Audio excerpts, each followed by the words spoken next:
가봅시다. 자, 그 다음에 중선 정리 문제가 나오게 되는데, 아니죠. 도형에서의 활용 두 번째가 있죠. 평행사 변형. 예. 사각형에 대한 정리부터 좀 하고 갈게요. 자, 사각형 잠깐 또 정리합시다.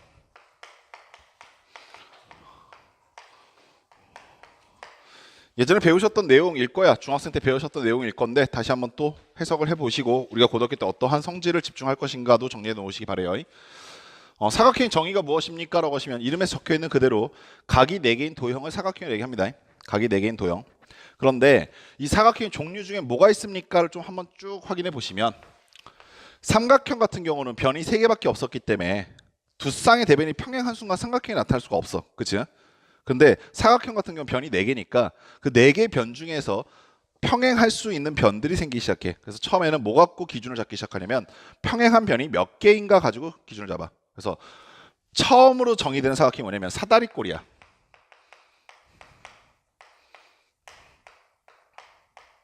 사다리꼴 정의는 뭡니까? 라고 하시면 한 쌍의 대변이 평행한 사각형이야.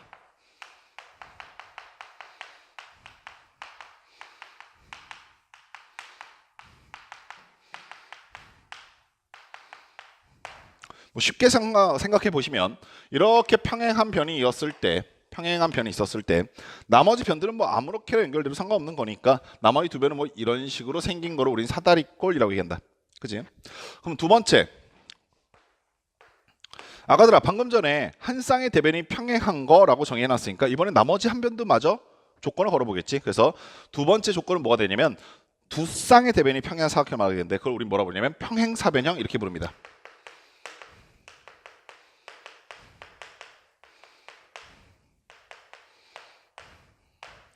평행사변형의 정의는 방금 전에 말씀드린 것처럼 두 쌍의 대변이 평행이라고 말씀하시면 돼.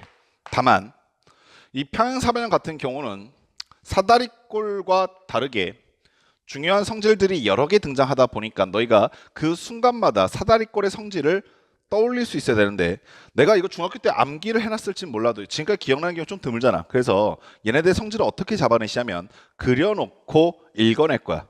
오케이? 그려놓고 읽어낼 건데 그리실 때 하나 주의하실 게 평행사변형 그리실 때 사람이 되게 뭐 이렇게 황금비 이런 거 중요시하기 때문에 되게 어떻게 그리냐면 되게 요렇게 그려. 요렇게 그린다는 말뜻이 뭐냐면 대부분 마름모처럼 그려. 그러니까 눕혀놨을 뿐이지 사실 이렇게 보면 또 마름모야. 근데 이렇게 그리면 마름모의 성질과 평행사변의 성질이 헷갈려. 그래서 평행사변 그릴 때 요거 하나만 조금 당부드릴게. 옆으로 길쭉하게 그려버려. 그냥 한쪽 변과 한쪽 변의 길이가 아예 차이나게. 그럼 마름모의 성질과 헷갈릴 리가 없어. 여기까지 아시겠어? 자, 그려놓고 이제 읽어보자. 얘들아, 얘 성질은 뭐가 있을까 생각해 보시면 일단 마주보는 각의 크기가 같지. 오케이? 그래서 대각의 크기가 같지.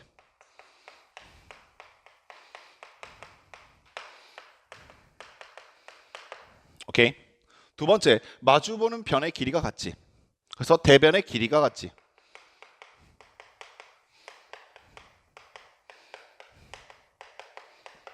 됐어?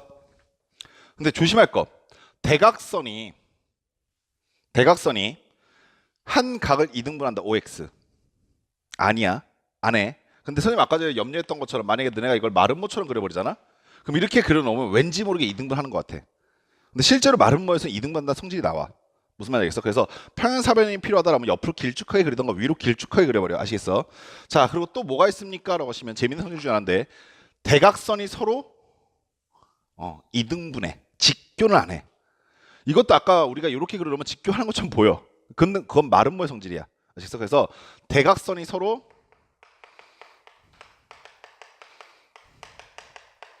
이등분한다. 여기까지 되셨어? 그리고 고등학교 때는 어떤 거 참 잘 써먹냐면 요거 참 잘 써먹어. 서로 2등분 한다는 얘기를 바꿔서 얘기하면 얘하고 얘의 중점이 여기지. 마찬가지로 얘하고 얘의 중점이 여기지. 즉 평행사변형 각 꼭지점에서 마주보는 꼭지점의 중점이 일치한다는 성질로 많이 써먹어. 여기까지 아시겠어? 오케이. 자, 문제는 이 다음인데 이 평사의 이 성질이 자, 여기 잠깐 요 작은 규모부터 봐볼까? 사다리꼴은 한 쌍의 대변이 평행하다고 했어. 평행사변형은 두 쌍의 대변이 평행하다고 했어. 오케이, 그럼 질문. 평행사변형은 어떤 조건을 만족시켜야 되냐면 한 쌍의 대변이 평행한 거 동시에 나머지 한 쌍도 평행해야 돼. 여기까지 됐어? 그럼 평행사변형은 사다리꼴이라고 말할 수 있어 없어? 있어. 이 말 아시겠어? 왜냐면 사다리꼴은 한 쌍의 대변만 평행하면 오케이야. 나머지 한 쌍은 쳐다도 안 보겠다 이 얘기거든. 그래서 평행사변형 같은 경우는 이미 두 쌍의 대변이 평행하기 때문에 한 쌍의 대변이 평행하다 정도는 만족하는 거야. 이해하시겠어? 따라서 평행사변형은 평사는 사다리꼴이다 라고 말하면 오야. 반대로 사다리꼴은 평사다 라고 말하면 자격 미달인 거야. 이 말 아시겠어? 그리고 평행사변형은 사다리꼴이기 때문에 사다리꼴이 갖고 있는 성질을 다 가져. 이 말 아시겠어? 물론 사다리꼴이 별로 성질이 없어서, 오케이? 그 성질 별로 갖고 있는 게 없어서 뭐 굳이 갖는다 말할 것도 없지만 사실 평사는 사다리꼴 갖고 있는 성질을 다 갖고 있다고. 이해하시겠니? 오케이? 자, 그럼 세 번째. 우리가 이미 평행한 거 가지고 12 잡을 수 있는 건 다 잡았지. 사다리꼴까지, 그러니까 평행사변형까지 두 쌍의 대변이 평행하다면 사각형은 어차피 두 쌍밖에 안 나오잖아. 뭐 세 쌍의 변이 평행하다 이런 건 존재할 수가 없잖아. 그 다음에 어떤 조건을 걸기 시작하냐면 변의 길이와 각의 크기를 갖고 시비를 잡아. 그래서 내 변의 길이가 같다라는 정의를 추가적으로 갖고 와. 그걸 뭐라 부르냐면 마름모라 불러. 얘는 내 변의 길이가 같다.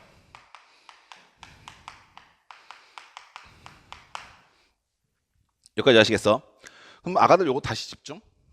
내변의 길이가 같다라는 조건에 만족하게끔 사각형 그려봤더니 이렇게 생겼어. 오케이? 근데 얘는 마주보는 두 쌍의 대변이 평행하지. 그럼 너무나 당연하게 마름모는 평행사변형의 성질을 다 가져. 거기다 플러스 되는 거야. 어떠한 성질이 더 플러스 되냐면 얘는 대각선을 그었을 때 각을 2등분 해.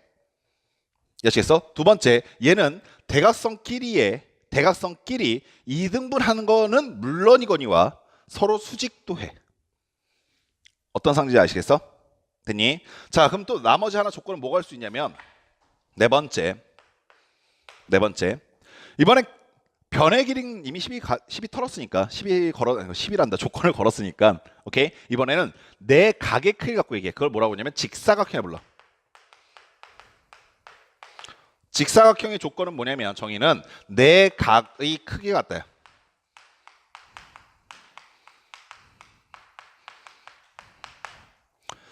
내 각의 크기가 같으려니까 각이 4개인 도형이 내 각의 크기가 같으려니까 각각의 각이 90도인 거지. 그래서 생긴 꼬라지는 뭐 너희가 아시다시피 이렇게 생겼어. 근데 그려놓고 보니까 대변에 두 쌍의 대변이 평행해.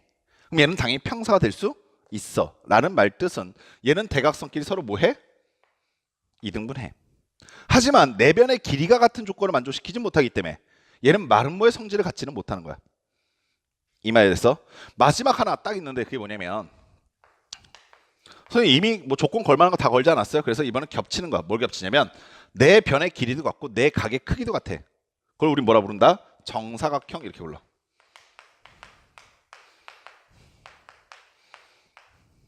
정사각형 조건은 내 변과 내 각의 크기 같아.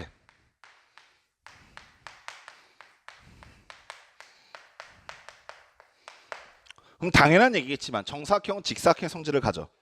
정사각형은 마름모의 성질을 가져. 정사각형은 평행사변의 성질을 가져. 정사각형은 사다리꼴의 성질을 가져. 이해하시겠어? 그 중에서 우리가 가장 많이 고등학교 생활에서 쓰는 조건이 평사에서부터 걸려있다 보니까 보편적으로 처음에 기초적인 문제로 평행사변을 많이 주긴 하는데 너희가 실제로 보게 되는 문제는 마름모 갖고 문제 낼 수도 있고 직사각형 가지고 문제 낼 수도 있고 당연히 정사각형 가지고 문제 낼 수도 있단다. 이해하시겠어? 여기까지 됐습니까? 여기 모든 범주에 포함되지 않는 사각형이 딱 하나 있어. 그게 뭐냐면 등변사다리꼴 기억나시니? 등변사다리꼴. 등변사다리꼴은 어떻게 생긴 걸 말하냐면 한 쌍의 대변이 평행한데 양 옆에 있는 변의 길이가 같은 사각형. 밑각의 크기가 같은 사다리꼴. 오케이? 요 같은 경우는 희한하게 대각선의 길이가 같아. 어떤 상황인지 아시지? 그러니까 독특하게 나타나는 성질이니까 이건 좀 따로 열애를 놓으시고 나머지는 이런 기준에 의해서 정리해 두시면 돼. 그리고 우리는 뭘 써먹을 거냐면 얘 써먹을 거야. 얘. 이해하시겠어?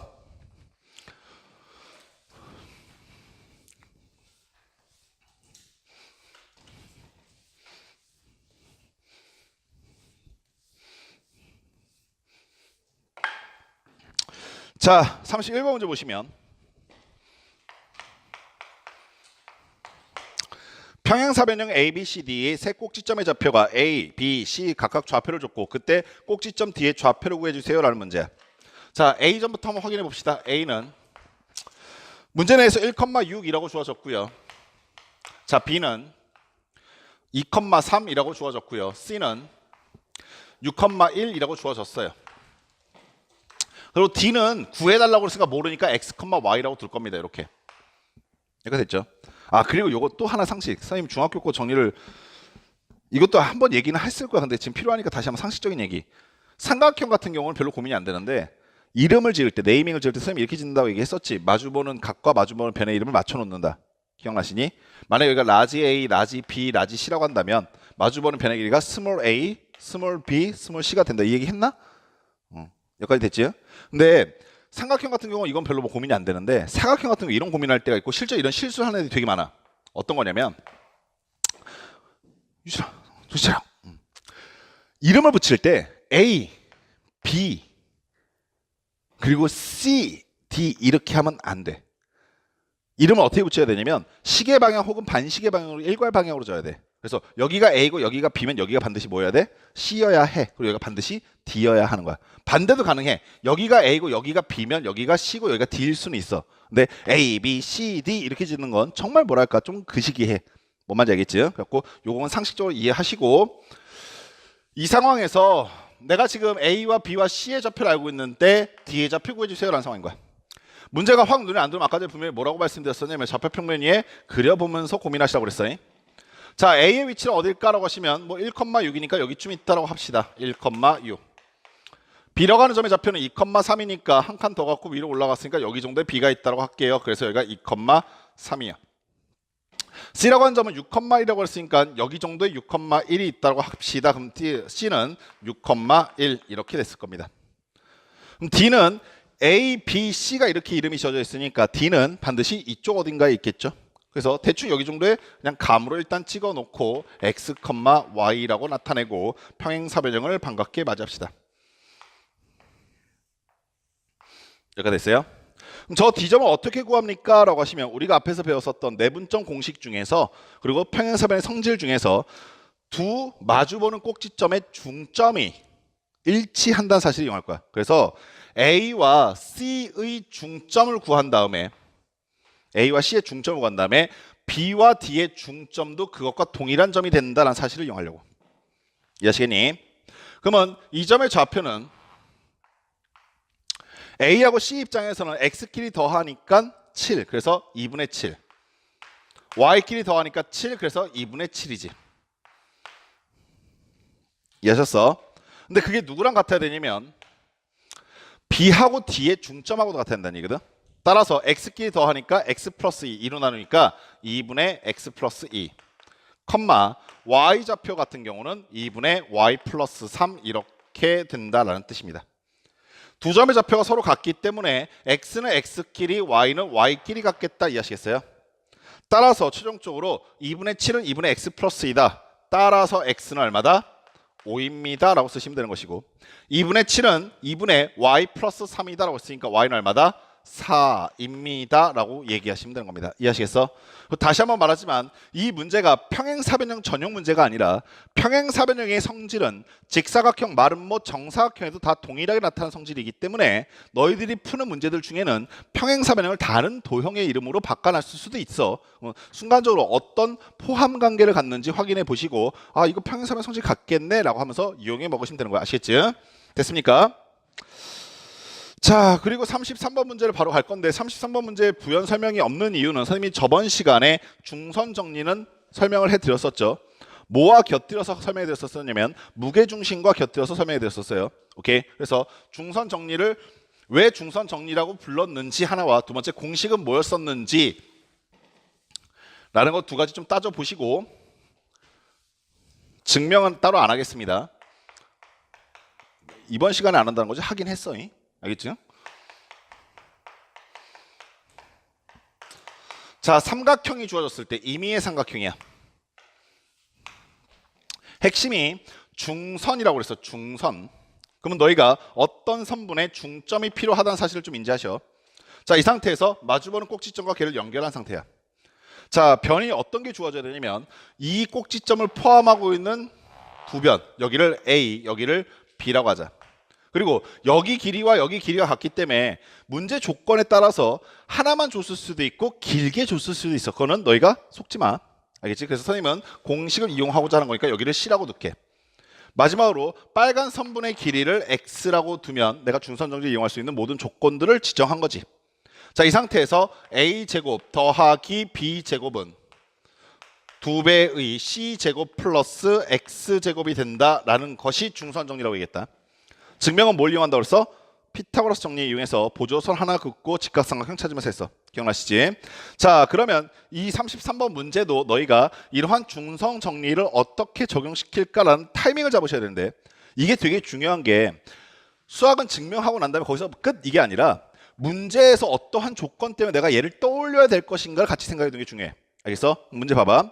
그림과 같이 삼각형 ABC에서 AB는 6, AC는 루트 26, BC는 8이다라고 얘기했고 점 M이 BC의 중점일 때란 말 보이시지?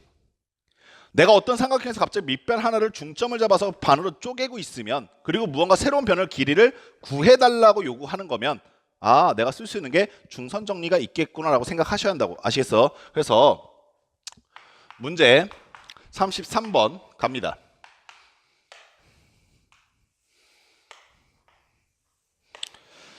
자, 여기가 중점이 잡혀있고 여기가 라지 M이라고 되어 있고 선이 이렇게 연결되어 있고요. 그 다음에 문제 조건을 적어보시면 여기가 6, 여기가 루트 26인가? 그리고 밑에가 여기서부터까지 전체가 8이라고 주어져 있어. 오케이. 자, 이러한 상태에서 AM의 길이를 구해주세요라고 했으니까 너희를 뭐 그냥 굉장히 애처롭게 쳐다보고 있는 문제지. 녹색 선고해달라는 거잖아. 오케이. 조건 다 줬어 지금. 되니? 그럼 내가 여기를 X하고 놔버리고 요거 하나만 잡아내시면 되지. 여기가 8이 필요한 게 아니라 그거의 절반 4가 필요한 거다. 오케이. 자, 그럼 갑니다. 요거 제곱하니까 36, 요거 제곱하니까 26은 같아요. 누구랑? 2배의 내가 구하고 싶은 X값의 제곱과 그 다음에 4의 제곱이니까 16 됐습니까? 얘네들 더하시니까 60인데 2로 나누시니까 31. 오케이. 16 넘어갔으니까 15 됐어요. 따라서 X의 값은 얼마다? 루트 15가 되겠다라고 쓰시면 되는 겁니다. 아시겠습니까?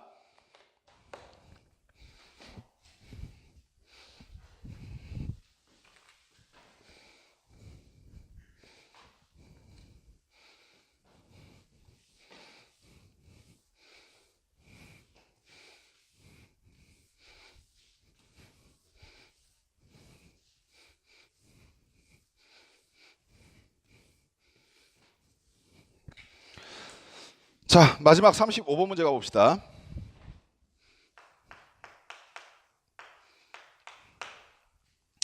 자, 이번에는 역시 저번 시간에 뭘 배웠는지 좀 상기하고 갈 건데 선생님이 이걸 상기해주면 장점과 단점이 있어. 뭐냐면 장점은 너희들한테 아무래도 한 번, 두 번 더 말해주니까 너희가 한 번, 두 번 더 공부하겠지. 이게 장점인데 단점은 너희가 문제를 풀 때마다 별다른 고민이 없어진다는 게 단점이야. 그러니까 되게 웃기게 문제집 중에 뭐 센이나 RPM이나 이렇게 유형별로 모아놓은 문제집 있잖아. 그 위에 보면 이렇게 타이틀 써있지. 어떻게 풀어요 뭐 이렇게. 그럼 애들이 그걸 보고 밑에 있는 문제를 풀 때는 별다른 고민 없이 그냥 답을 잘 맞히다가 똑같은 문제를 그냥 뒤섞어버리고 타이틀만 싹 없애버리잖아. 그럼 애들이 어떻게 푸는지 모를 때가 되게 많아. 순간적으로 확 막혀버리는 거야. 그래서 단순히 위에서 그렇게 풀었으니까 아니면 선생님이 그렇게 말해줬으니까 이렇게 풀지 마시고 아까 말했던 것처럼 문제의 어떤 조건들 때문에 내가 어떠한 걸 이용할 것인가 결정할 수 있어야 돼. 그게 되게 중요한 수학에서 되게 중요한 얘기야. 아시겠죠? 그럼 얘도 역시 마찬가지로 선생님이 일단 처음이니까 겨울방학 동안이니까 다시 한번 정리는 해드리고 갈게. 우리가 방금 전에 봤었던 건 변을 이등분했을 때 어떠한 걸 이용할 수 있냐 이거였지. 중선정리 이용하겠다. 그러면 두 번째 각을 이등분할 때는 어떻게 하냐 이거지. 각을 이등분했을 때 너희가 써먹을 수 있는 건 딱 하나였었어. 뭐였냐면 삼각형 역시 주어졌어. 그때 멀쩡히 한 각을 이등분한 거야 이렇게. 이 각과 이 각의 크기가 같아요. 그리고 선생님이 오심 정리해 드릴 때 무슨 얘기도 곁들여 했었냐면 각을 이등분해서 구해낼 수 있는 오심 중에 하나가 뭐였었지? 이러한 반응 굉장히 옳지 않아? 각을 이등분해서 구했었던 삼각형 오심 중에 하나 중심 뭐였었어? 외심? 내심이었어. 내심. 뭔 말인지 알겠어? 그러면 얘들아 현재 내가 각을 이등분했어요 라는 조건을 대놓고 말해줄 수도 있지만 상황에 따라서는 여기 각이 이등분돼 있다는 사실을 숨기고 내심을 지나고 있는 선이 있어 라고 문제 조건을 숨길 수도 있는 거야. 이 말 무슨 말인지 아시겠어? 오케이. 자, 그랬을 때 만약에 각이 하나가 이등분되어 있다는 얘기는 어떤 성질을 갖게 됩니까? 이 각을 포함하고 있는 두 변의 비로 나머지 한 변이 내분된다라는 성질이 나타났었어. 기억나십니까? 오케이. 즉 문제 내에서 각 이등분의 조건이 보이면 나는 머릿속에 이 생각을 반드시 해야 돼. 아, 이거 각 옆에 있는 각을 포함하고 있는 선분의 길이가 얼마인지 찾아서 내가 나머지 변이 어떻게 내분되는지를 구하기는 이런 조건을 이용한 문제겠구나. 이해하시겠어? 오케이. 자, 그럼 이걸 생각하면서 문제 다시 한번 봐봐. 35번. 세 점을 꼭지점을 하는 삼각형 ABC에서 각 A의 이등분선이라고 아예 대놓고 써있지 지금. 처음에 연습시켜드린 문제는 당연히 이렇게 대놓고 보여주는데 점차 그런 조건을 숨겨갈 거란 말이야. 아시겠어? 자, 그럼 A라고 하는 점은 어디 있습니까? 오시면 4,9야. 자, B라고 하는 점은 어디 있습니까? 라고 오시면 B라고 하는 점은 마이너스 2,9라고 되어 있어. 자, C라고 하는 점은 어디 있습니까? 라고 봤더니 C라고 하는 점은 4,1이라고 주어져 있단다. 오케이. 자, 그 상태에서 각 A를 이등분하는 선이 BC와 만나는 점을 D라고 하자 이렇게 했지. 자, 그럼 아가들아 뭔 말인지 아직 잘 모르겠으니까 일단 또 한번 그려볼게. 4,9 뭐 대충 여기 정도 있다 칩시다. A는 4,9 마이너스 2,9라고 했으니까 마이너스 2,9 뭐 여기 정도 있다라고 칠게요. C는 4,1이라고 했으니까 뭐 대충 여기 정도 있다라고 칩시다. C는 4,1. 삼각형의 모습은 높이가 똑같으니까 A와 B가 동일한 높이에 있을 것이고 A하고 C는 X좌표가 똑같으니까 동일하게 Y축 평행 이렇게 그려지겠네요. 이거 직각삼각형도 되네요. 여기까지 아시겠어요? 자, 그 상태에서 누구를 이등분했습니까? 라고 하시면 각 A를 이등분한 선이라고 했지. 그럼 각 A는 여기 있잖아. 그럼 각 A를 이등분한 선이 이렇게 지날 거 아니니? 됐어. 여기 각과 여기 각이 이등분됐겠지. 사실 이 문제는 복잡하게 들어갈 필요가 전혀 없는 문제이기 때문에 여기 각의 의미를 굳이 해석하진 않겠지만 이 각의 조건을 굳이 해석하진 않겠지만 너희가 세밀하게 이런 것도 관찰할 수 있어야 하는데 내가 방금 전에 이 삼각형 그려보면서 느낀 것 중에 하나가 뭐가 있냐면 얘는 무슨 삼각형이다? 직각삼각형이다. 그리고 직각을 이등분했기 때문에 여기 보시는 X라고 하는 각도는 몇 도다? 45도다. 45도는 특수각이기 때문에 너희가 고등학교 2학년이 되면 그 각도에 대한 의미도 생겨버려. 아시겠어? 그러니까 지금은 그냥 단순히 각 이등분했으니까 요거 대 요거로 내분한다 이 정도만 이용할 건데 점차 학년이 높아가면 높아질수록 저런 세밀한 조건들을 읽어낼 수 있는 게 수학적 능력의 너희들 척도가 되는 거 아시겠어? 오케이. 자, 그러면 현재 이 상태에서 문제에서 원한 것은 이 이등분선이 선분 BC와 만난 점을 D라고 했을 때 그럼 여기는 이 점이 D가 되겠지. 그 D라고 하는 점의 좌표 구해달라고 하는 아주 순진한 문제야. 오케이. 자, 그럼 이거 좌표 구하기 위해서 뭐 할 겁니까? 라고 하시면 이거 쓰겠다는 거지. 각 이등분했어요. 문제 조건에서 각 이등분했어요. 그럼 나는 뭘 이용해서 이 각을 감싸고 있는 두 변의 길이를 이용해서 나머지 한 변이 어떻게 내분됩니까? 할 수 있다 이 얘기인 거야. 나한테 지금 필요한 건 이러한 조건 상황에서 여기서부터까지 길이와 여기서부터까지 길이가 필요하겠네. 근데 이건 뭐 계산할 것도 없지 않냐? X좌표 차이잖아. 오케이? 4에서 마이너스 2 빼니까 여기는 6일 것이고 여기는 Y좌표의 차니까 8이겠네. 6대 8은 3대 4로 약분되지. 따라서 B, C를 오케이? 3대 4로 내분하고 있는 점이 D구나. 이해하셨어? 됐습니까? 자, 그럼 아까 순서 잘 따라오세요. 어떤 순서냐면 BC 순서로 몇 대면? 3대 4야. 그리고 뭐 하고 있는 거야? 내분하고 있는 거야. 그리고 선생님이 계속 오늘 부탁드리고 당부드리고 염려하면서 또 말하는 건데 내분은 덧셈으로 공식이 만들어지기 때문에 교환법칙 성립해서 그리고 위치도 뻔해서 사실 뭐 여기가 여기 사이 어딘가 있겠지. 이거 뻔하니까 점 찍는데 고민이 없을 거지만 외부는 가능성 있는 지역이 두 군데나 있고 이거에 대한 고찰이 없었던 친구로 점 찍지도 못하고 당황하고 있어. 어디였더라? 막 이러면서. 뭔 말인지 아시겠어? 그래서 오늘 너 집에 가서 외분 문제 푸는 거 좀 귀찮겠지만 외분 문제 풀 때 만약에 잘 모르겠다, 혹시 헷갈린다 하시면 바로 공식 써서 다이렉트로 결과로 돌아가지 마시고 반드시 외분점이 어디에 있을 건지에 대한 생각부터 하기 시작해. 아시겠어? 지금 많이 고민해 놔야 너희가 나중에 실제에서 아주 잘 써먹을 수 있게 돼. 아시겠지? 자, 그러면 B의 X좌표는 얼마입니까? 마이너스 2고요. C의 X좌표는 3입니다. 그리고 몇 대 몇입니까? 3대 4요. 공식으로 더하니까 7 나오고요. 대각선으로 곱해서 더하니까 12 마이너스 8 나옵니다. 됐습니까? 자, 두 번째 Y좌표는 B의 Y좌표는 9고요. C의 Y좌표는 1이에요. 따라서 내분점은 역시 더하니까 7이고요. 대각선으로 곱해서 더하니까 3 더하기 36 이렇게 나오시겠네요. 됐나요? 자, 그럼 C점의 좌표는 D점의 좌표는 어떻게 됩니까? 라고 했을 때 X좌표는 7분의 4 이렇게 나올 것이고요. Y좌표는 7분의 39 이렇게 결론 지으시면 되는 겁니다. 아시겠습니까? 됐나요? 자, 숙제 나갑니다. 우리 다음 주, 야, 너네 숙제 검사 언제 하니? 월요일 날 하니? 주말에 수업 없잖아, 그지? 상훈아, 상훈이는 선생님이 저거는 빼줄게. 지금 따라올 만 하니? 문제의 수준은? 풀만 하지? 그러면은 저건 빼주고 다 빼줄 수는 없고 호목노트에서 그 우리 그 개념의 연습 있죠? 그 책에서 짝수번만 풀고. 무슨 말인지 돼요?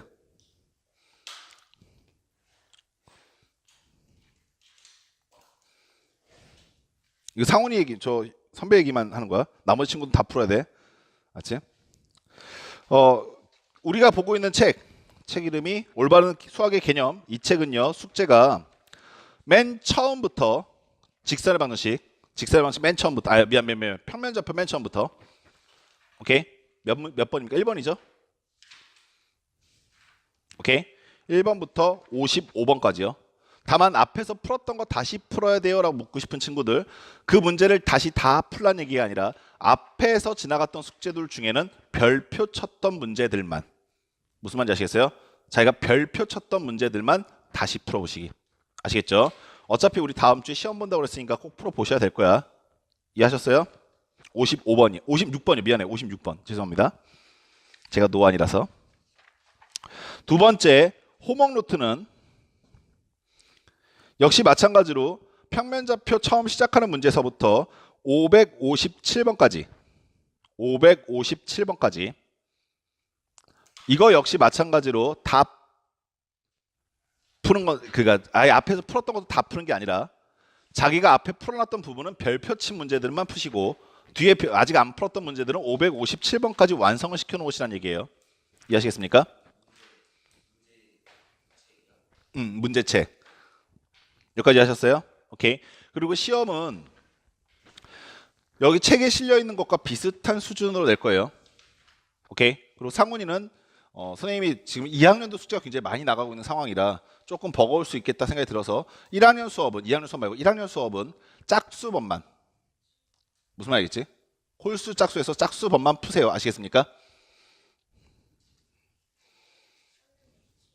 오늘이 4일이요.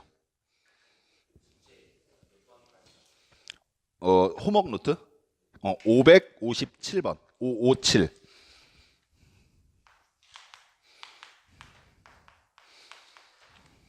그리고 우리 교재는 56. 여기까지 하시겠어요? 됐습니까?